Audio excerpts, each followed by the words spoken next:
Hai guys, jumpa lagi dengan saya.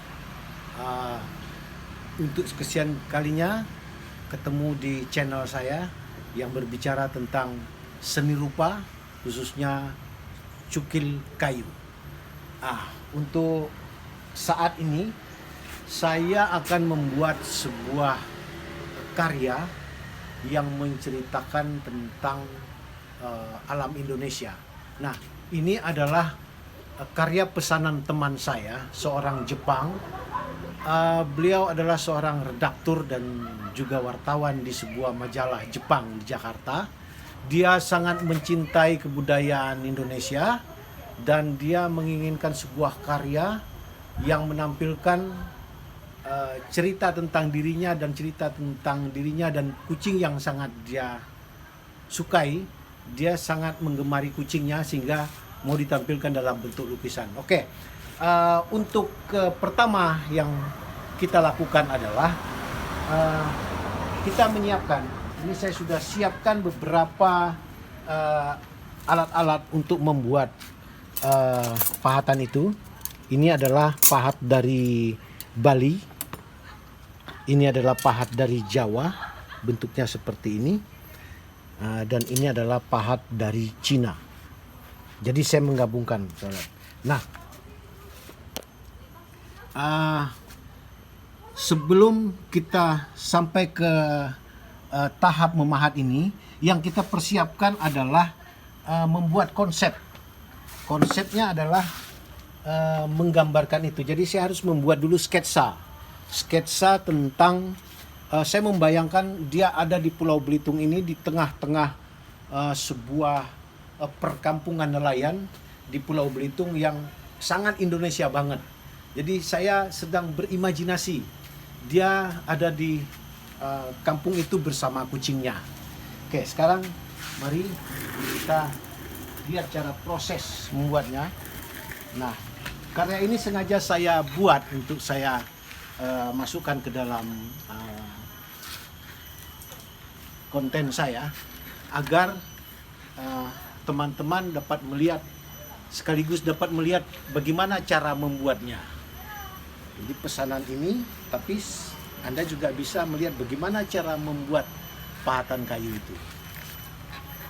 Oke, pertama kita sekarang kita siapkan untuk membuat desain berupa sketsa ya. Yang saya persiapkan adalah cat air. Dan cat air ini ada yang media kering. Ini media kering seperti ini, media kering. Dan ada media basah. Media basah seperti ini. Ya.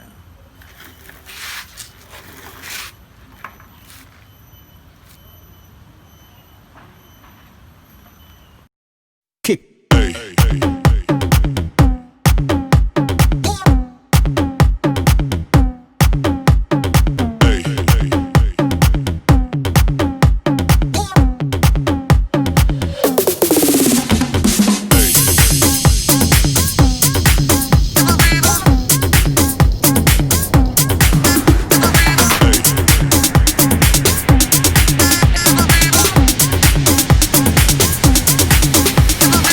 Everybody shake it, baby.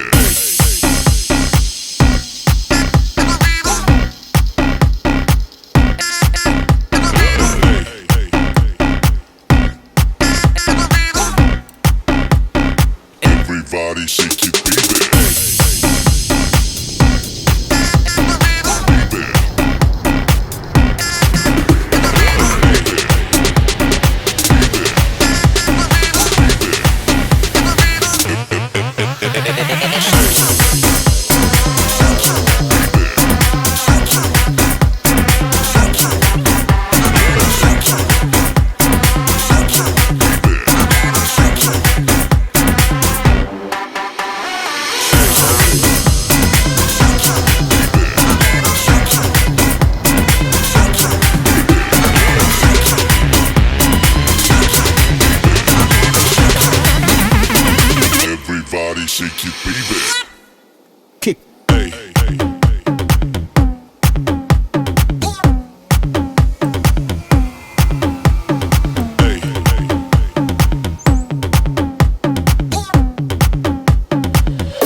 Nah guys, beginilah hasil dari rancangan sketsa atau desain yang akan saya pindahkan nanti, yang akan saya aplikasikan ke atas kayu. Jadi berdasarkan dari desain inilah sebagai patokan nanti yang saya pindahkan ke atas kayu. Kemudian saya akan memahatnya. Oke, sekarang kita lanjutkan untuk memindahkan gambar ini ke atas kayu yang akan saya pahat.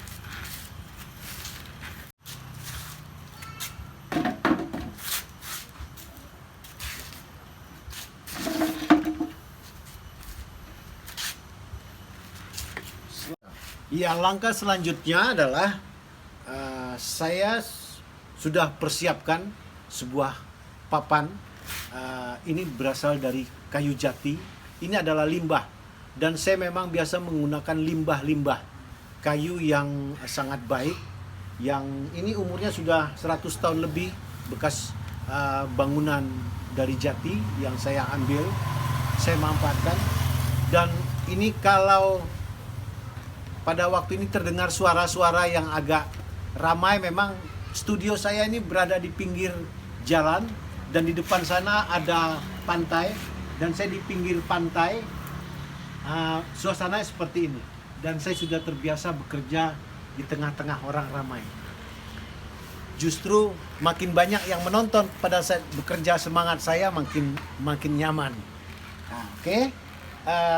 Langkah selanjutnya adalah saya harus mengecat kayu ini, harus saya cat dengan warna hitam. Maksudnya adalah supaya saya mudah mengontrol bagian mana yang belum saya pahat. Karena dengan warna hitam itu akan mudah. Karena hitam dengan warna coklat kayu ini sangat jelas perbedaannya, kontras.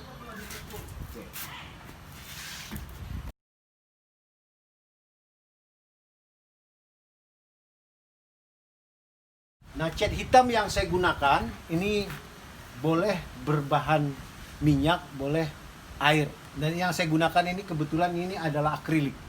Jadi water base ya, jadi bahannya air.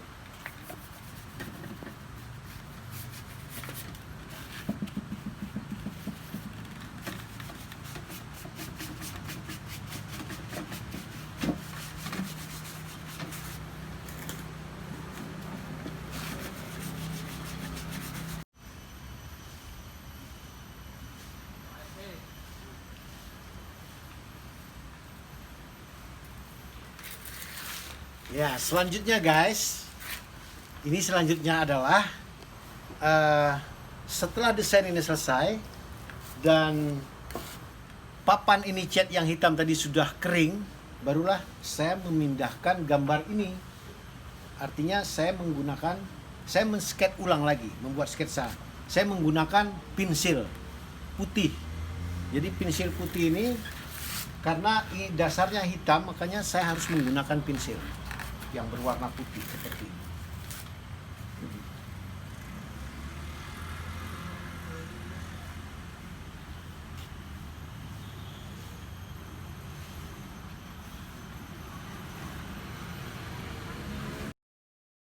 Kick.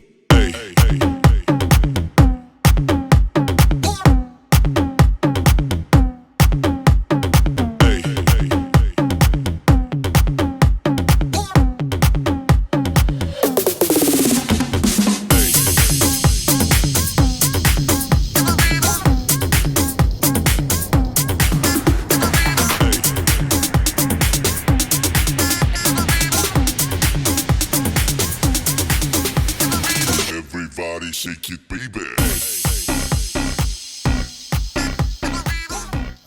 Ya, karena ini sudah selesai, untuk tahap selanjutnya saya akan kerjakan di dalam studio.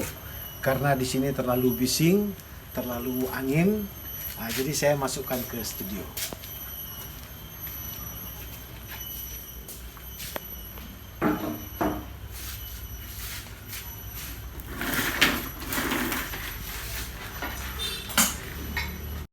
Untuk memulai memahat di atas kayu, kita gunakan garis yang pertama adalah objek yang dekat dengan kita. Jadi objek yang paling dekat. Karena untuk menghindari kesalahan-kesalahan. Karena kalau kita memahat apa yang sudah kita torehkan di kayu, yang sudah terpahat, itu tidak akan bisa kita perbaiki. Jadi sesuatu yang salah, kita harus bertanggung jawab dengan kesalahan-kesalahan itu. Jadi ini juga prinsip di dalam sama dengan melukis. Jadi kita mulai dengan garis-garis yang salah. Kemudian adalah mencari harmoni-harmoninya. Jadi katakanlah saya memahat nanti kemudian bablas kena yang lain, nah, saya harus bertanggung jawab dengan kesalahan itu.